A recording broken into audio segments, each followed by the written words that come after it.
다음으로 새벽기도 시작하겠습니다. 하나님 아버지 감사합니다.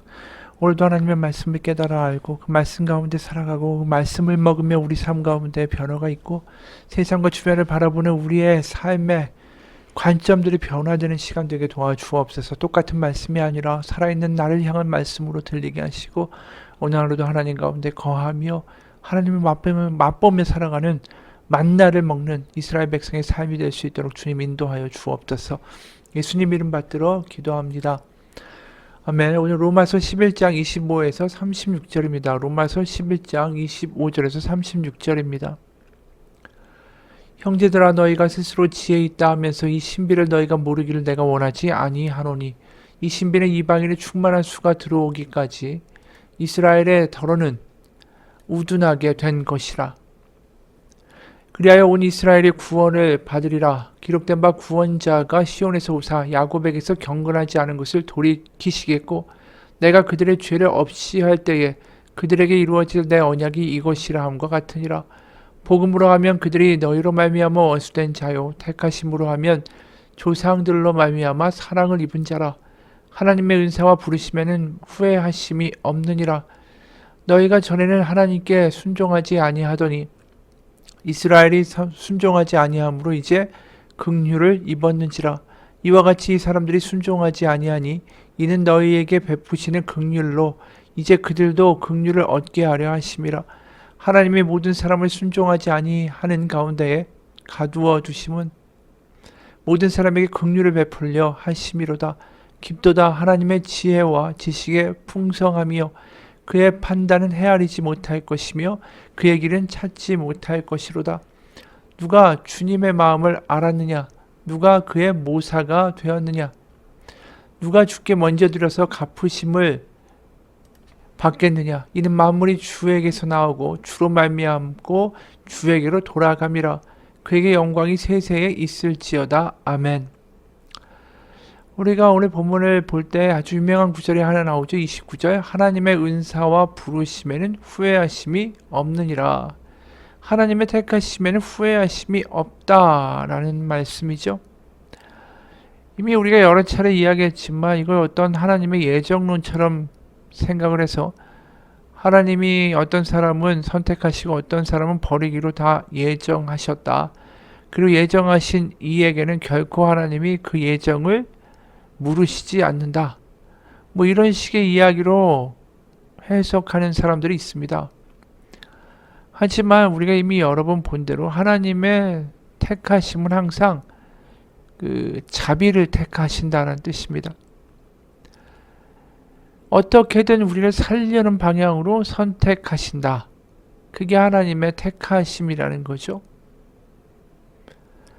실제로 우리가 보면 오늘 32절에 이런 말씀이 있죠. 하나님이 모든 사람을 순종하지 아니하는 가운데에 가두어 두심은 모든 사람에게 긍휼을 베풀려 하심이로다.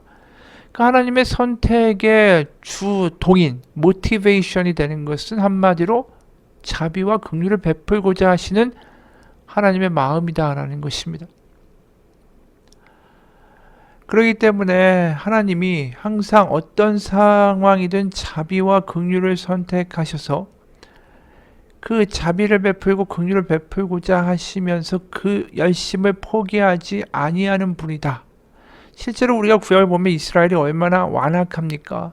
목이 뻣뻣하게 굳어서 하나님이 하시고자 하는 일들에 대하여 사사건건 그르다라고 이야기하고 우상을 섬기고 출애굽한 백성들이 걸핏하면 애굽으로 돌아가자라고 말하는 이들 아닙니까? 하나님 그럼에도 불구하고 그런 백성들을 얼마든지 진멸시키고 다른 종족을 통하여 하나님의 구원을 이루실 수 있는데도 불구하고 그들을 향한 그 열심을 포기하지 아니하시고 가나안에 가서 그들이 또 타락하여 우상을 섬기는 가운데도 불구하고 하나님은 그들에 대한 은혜와 사랑을 결단코 포기하지 않으셨죠. 그 말을 다른 말로 표현하면 그런 배역한 이들에 대하여 항상 자비의 길을 선택하셨다라는 것입니다. 그러니까 심판이나 저주나 멸망을 택하신 게 아니라 하나님은 항상 자비를 택하셨다. 그렇기 때문에 어떤 일이 벌어집니까? 사랑받을 만한 대상을 사랑하는 것은 쉽죠. 말 잘 듣고 착하고 어질고 이런 이들을 사랑하는 것은 쉽습니다. 왜냐하면 내가 주는 사랑에 대한 그 반응을 순종과 또 사랑으로 보답하기 때문이죠. 그런데 문제는 이 엉터리 같고 개차반 같은 존재들을 사랑한다는 게 얼마나 어려운 일입니까? 걸핏하면 바람피고 걸핏하면 배신하고 걸핏하면 거짓말하고 나에게 원하는 것만 받아내고는 딴 데로 도망가 버리고 자신들의 향락과 자신들의 이익을 위해 얼마든지 또 돌아서 버리는 존재들. 그러한 상대를 사랑해 간다라는 건 마음의 상처를 입을 수밖에 없는 거죠. 그러니까 우리가 예언서에 보면 이 바람피는 아내를 둔 남편의 심정이다라는 게 하나님의 마음이다. 그 예언자들이 선포하는 거 아닙니까? 그래서 예루살렘이나 북왕국을 가리켜서 이 음녀들아, 그 애굽이나 바벨론이나 강대국에게 나아가 자신을 바치는 음녀와 같고 간통을 하는 자와 같도다. 그러면서 하나님이 그 심정을 토로하시는 장면을 보면 이게 사랑이 있고 자비가 있어야 분노가 나는 거지. 아예 포기해버리고 증오해버리면 아예 거들떠도 안 보는 거 아닙니까? 하나님이 이러한 이야기를 하면서 어떻게 보면 절절 매시는 장면까지 등장하는 거죠. 그 별 볼 일 없는 이스라엘 백성에 대하여 왜 이렇게 흥분하며 끝까지 절절 매는 모습을 보여주실까? 하나님이 자비를 택하셨기 때문이에요. 그게 호세아서에 나와 있는 내용 아닙니까? 바람난 창녀 같은 그 창녀의 아내를 끝까지 사랑하는 남편으로서 그 호세아가 등장하고 그게 하나님의 마음이시다라는 것이죠. 그래서 결국은 예수 그리스도 그 아들을 이 땅 가운데 보내셨고 또 이스라엘이 예수님을 못 박아 죽였지만 그럼에도 불구하고 그 유대인들을 또 포기하시지 못하는 게 하나님의 마음이시다라는 거죠. 늘 자비를 택하시고 이 바람나 아내 창녀를 끝까지 사랑하는 호세와 같은 그런 마음을 가진 하나님이 어떻게 유대인을 포기하실 수가 있겠는가? 그 자비를 택하신 하나님, 그리고 자비를 택하시고 후회하지 아니하신 하나님, 그 우리에게 복음 되신 하나님. 그러기 때문에 바로 유대인들도 예수님을 못 박아 죽인 원흉이다라고 끝나는 것이 아니라 그들을 향한 하나님의 분명한 선한 계획이 우리는 알지 못하지만 작동하고 있다.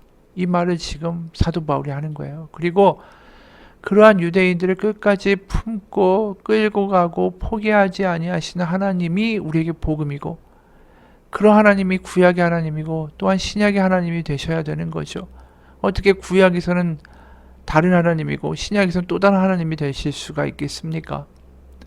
그렇기 때문에 이런 자비를 베풀고자 하시는 하나님의 어떤 뜻, 그래서 모든 사람의 긍휼을 베풀기 위해 지금의 이런 상황 오히려 만들어 버리신 하나님의 지혜, 경륜, 큰 계획, 그거에 대한 찬양을 할 수밖에 없죠. 그 25절이에요. 형제들아 너희가 스스로 지혜 있다 하면서 이 신비를 너희가 모르기를 내가 원하지 아니하노니.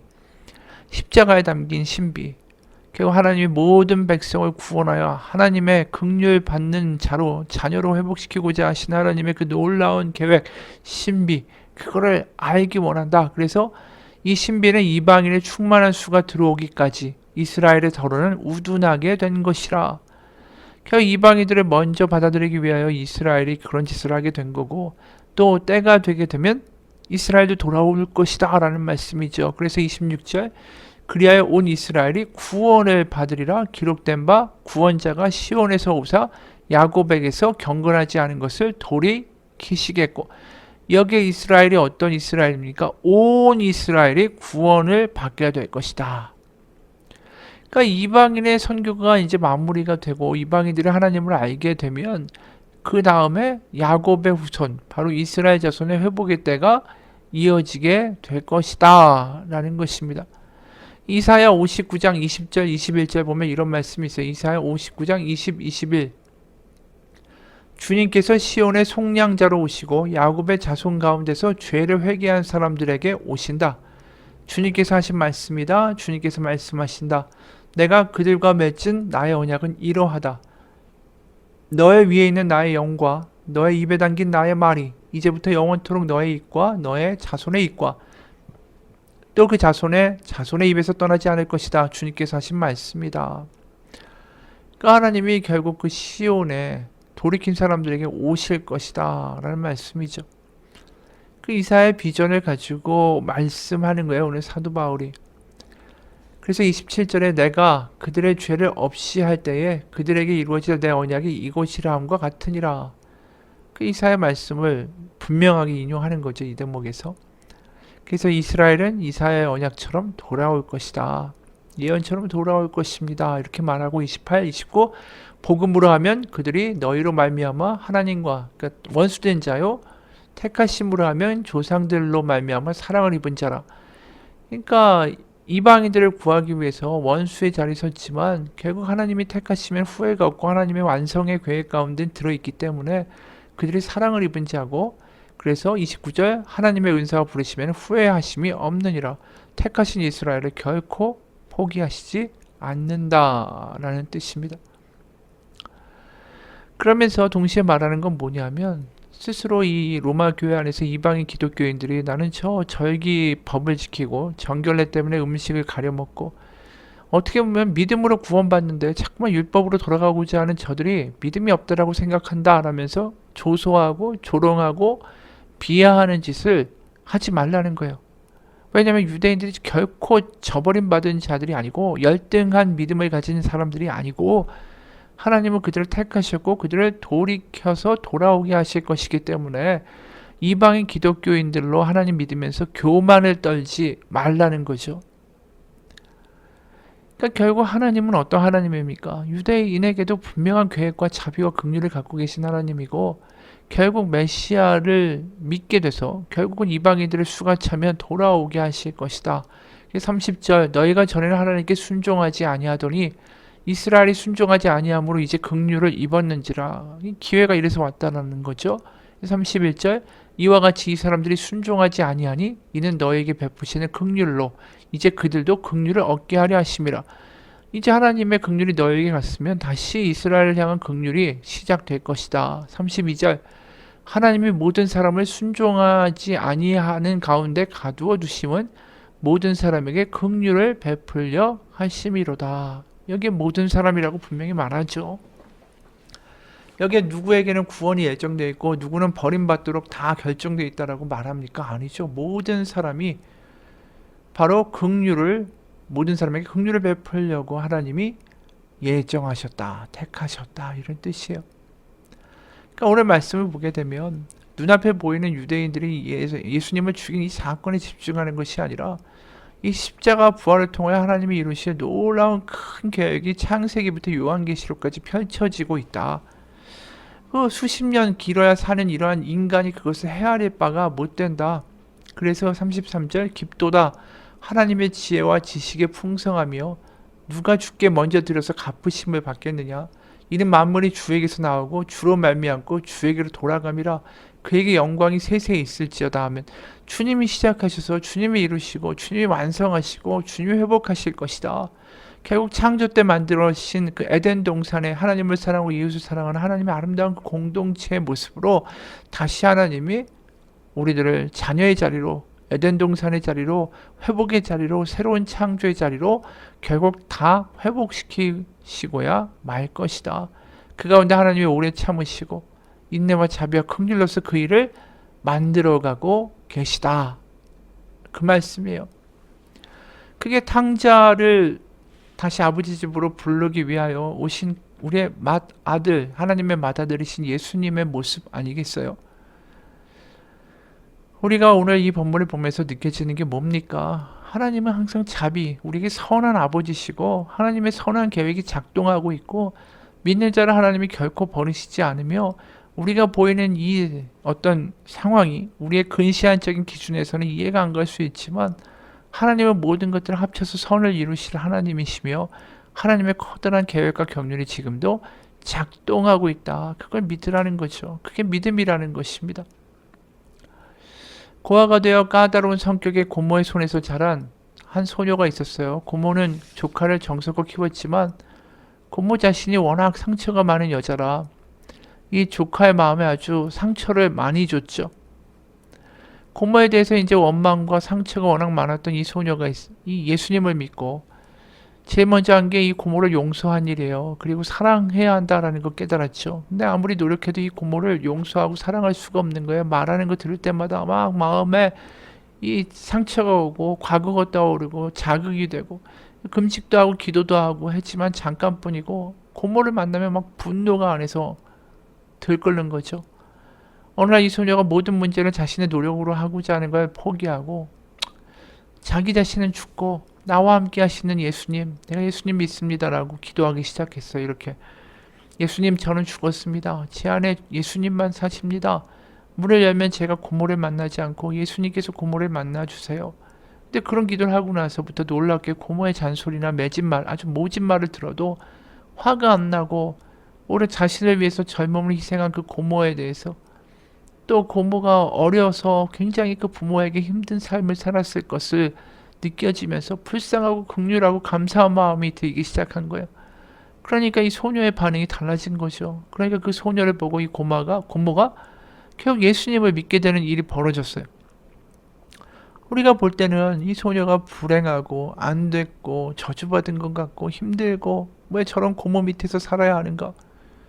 우리는 그렇게만 보이죠. 그래서 고모를 떠나는 것이 어떻게 해결책이다. 근데 하나님은 놀랍게 이 소녀를 변화시키셔서 그 소녀만큼이나 어떻게 보면 하나님 눈에는 그 고모가 불쌍한 인생을 산 거예요. 우리는 그게 안 보여요. 하지만 하나님의 눈에는 그 고모가 얼마나 소녀만큼이나 불쌍해 보이셨겠어요. 그러니까 소녀가 은혜를 받게 하시고 은혜 받은 소녀를 통하여 그 고모까지도 하나님이 돌아오게 하시잖아요. 그러니까 이게 이스라엘 돌아오게 하시는 거랑 뭐가 다르겠어요? 하나님의 경륜과 하나님의 긍휼이 끝이 없다라는 거죠. 하나님의 계획이 있으신 거예요. 그 계획 가운데 우리가 하나님을 믿고 신실하게 예수님 믿으며 그 예수님의 십자가 부활 가운데 성령 가운데 거하면서 살아가면 하나님은 때론 이해 안 가지만 하나님의 놀라운 더 큰 그 하나님의 관점에서의 계획을 반드시 이루어 가실 거예요. 그게 성령의 역사예요. 성령은 우리가 보이지 않아도 하나님의 계획을 이루는데 우리가 쓰임받고 있고 지금도 내가 하나님 가운데 거함으로 하나님의 일은 반드시 이루어진다라는 것을 믿게 하시는 능력이 성령님의 충만이고 역사라는 거죠. 사소한 일로 남매가 다퉈요. 그 모습을 보고 있던 어머니가 달려왔어요. 그러니까 누이 동생이 소리쳐요. 오빠가 먼저 시작했어요. 이러는 거죠. 오빠도 지지 않고 외칩니다. 아니에요. 얘가 먼저 싸움을 걸었어요. 어머니는 두 아이의 말을 듣고 나서 차분하게 말했어요. 나는 누가 먼저 싸움을 시작했는지 알고 싶지 않아. 단지 내가 알고 싶은 건 누가 먼저 싸움을 그만두고 누가 먼저 화평케 하는 사람이 될 건가. 나는 그게 알고 싶어. 이 이야기가 좀 맥락 없는 것 같지만 하나님은 지금 그걸 원하시는 거예요. 우리는 지금 눈앞에 보이는 분노와 이해 안 가는 것을 가지고 싸우지만 하나님은 그것을 넘어 더 다른 그림을 보고 계시다라는 거죠. 우리 어린아이와 같아요. 하나님은 어른, 우리 부모님과 같다라는 거죠. 우리가 보이지 않는 것을 하나님은 보고 계시고 우리는 하나님을 신실하게 믿으면서 매일매일 하나님 안에서 살아가고 하나님으로 충만해진다면 언젠가 지나서 하나님이 이래서 이런 일을 이루시고자 하셨구나라는 것을 깨닫게 되는 날이 반드시 올 거라고 믿습니다. 같이 기도하겠습니다. 하나님, 우리는 우리의 생각과 우리의 계산과 우리의 그림으로만 살아갑니다. 이해 안 가는 일들이 너무 많이 일어납니다. 그럴 때마다 하나님을 원망하기도 하고 눈앞에 보이는 상황에 우리의 모든 것들을 맡겨버릴 때가 많습니다. 하지만 하나님, 우리 가운데 성령으로 충만케 하사 이해 안 가는 과정 가운데 하나님의 놀라운 계획이 이루어지고 있음을 믿는 믿음 허락하여 주옵소서. 오늘도 우리는 이해 안 가는 일들과 상황을 당하지만 모든 걸 합쳐서 선을 이루시는 놀라운 하나님의 역사가 우리 인생 가운데 반드시 있을 것입니다. 그날을 볼 때까지 참고 견디고 믿음 가운데 인내하며 살아갈 수 있도록 주님 우리 가운데 성령으로 충만케 하여 주옵소서. 살아계신 우리 주 예수 그리스도의 이름 받들어 기도합니다. 아멘. 하늘에 계신 우리 아버지, 아버지의 이름을 거룩하게 하시며 아버지의 나라가 오게 하시며 아버지의 뜻이 하늘에서와 같이 땅에서도 이루어지게 하소서. 오늘 우리에게 일용할 양식을 주시고 우리가 우리에게 잘못한 사람을 용서해 준 것 같이 우리 죄를 용서하여 주시고 우리의 시험에 빠지지 않게 하시고 악에서 구하소서. 나라와 권능과 영광이 영원히 아버지의 것입니다. 아멘.